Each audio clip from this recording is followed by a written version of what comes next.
Salut à tous! Alors aujourd'hui on va voir un petit peu ensemble qu'est-ce qu'on peut faire pour que les crevettes ne rentrent pas dans les pompes extérieures et intérieures.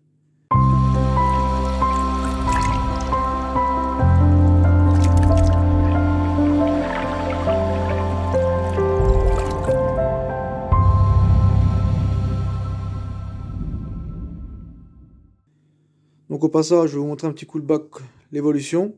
Donc là ça évolue pas mal hein. Donc pour les pompes extérieures, rien de compliqué, vous voyez vous avez la canne. Et bien vous mettez, on va essayer de voir ensemble. Il y a les plantes qui ont poussé déjà, pas mal, vous voyez. Vous mettez, je vous mettrai de toute façon une petite photo, je vais vous en mettre une maintenant. Voilà, je vous mets une petite photo parce qu'on voit pas bien du tout. Voilà, c'est une petite crépine en inox qui va super bien. Aucune bête peut passer, ni les petites ni le reste. Donc là vous voyez, mes belles petites red cherry.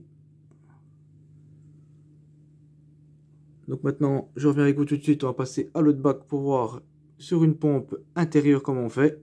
Donc à tout de suite. Donc là, on se retrouve pour la pompe intérieure du 200 litres. Donc rien de compliqué. Allez, je vais vous montrer. On démonte. Donc là, je ne sais pas si vous voyez bien. Voilà. Donc un bout de watt. Prenez une boule que vous mettez sur le fond pour l'aspiration du fond.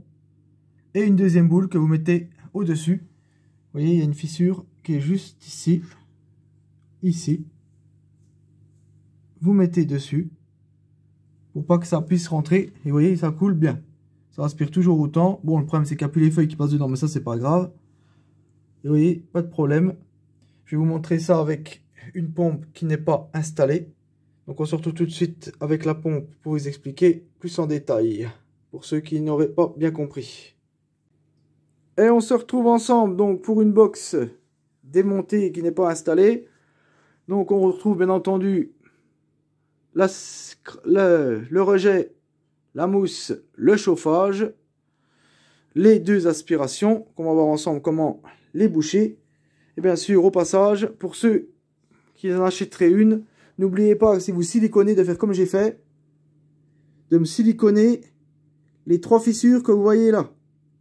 Parce que si vos crevettes viennent à passer dedans, ça se relie avec l'autre. Donc, vous voyez, on les voit à travers là.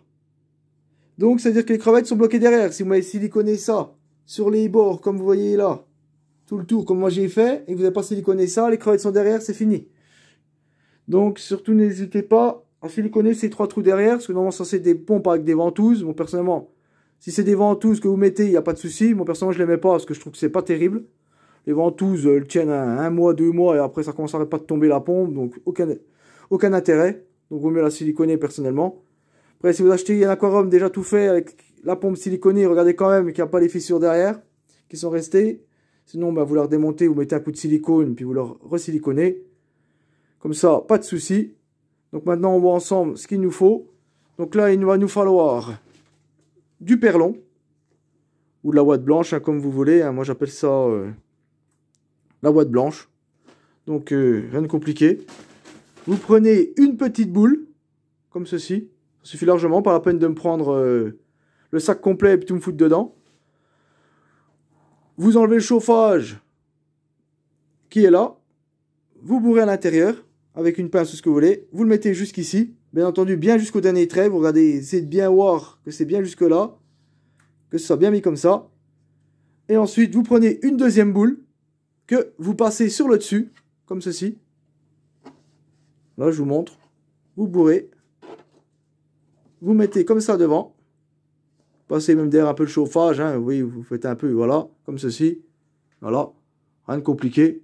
Comme vous avez pu voir tout à l'heure, de toute façon. Et voilà. Aucun problème.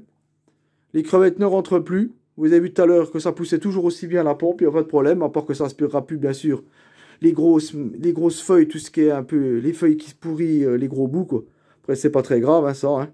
Personnellement après vaut mieux une pompe extérieure pour les aquariums. Pompe extérieure c'est quand même plus intéressant parce que vous mettez juste une petite crépine en inox comme je vous ai montré tout à l'heure et aucun souci. Personnellement au moins ça va vite. Les eaux, ils ne passent pas, rien passe.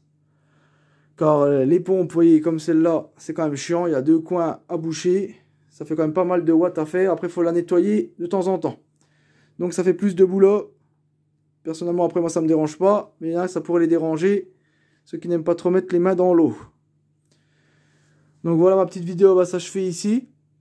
N'hésitez pas à mettre des petits commentaires si vous avez des questions. Petit pouce bleu, ça fait toujours plaisir. Abonnez-vous si ce n'est pas encore fait. Bien entendu, je vous mettrai le petit lien dans la description pour ceux que ça pourrait intéresser ou c'est que j'ai acheté ma petite crépine qui est là-bas, qu'on peut voir derrière la petite faune. Et donc, on se dit à la prochaine. Allez, ciao mes amis.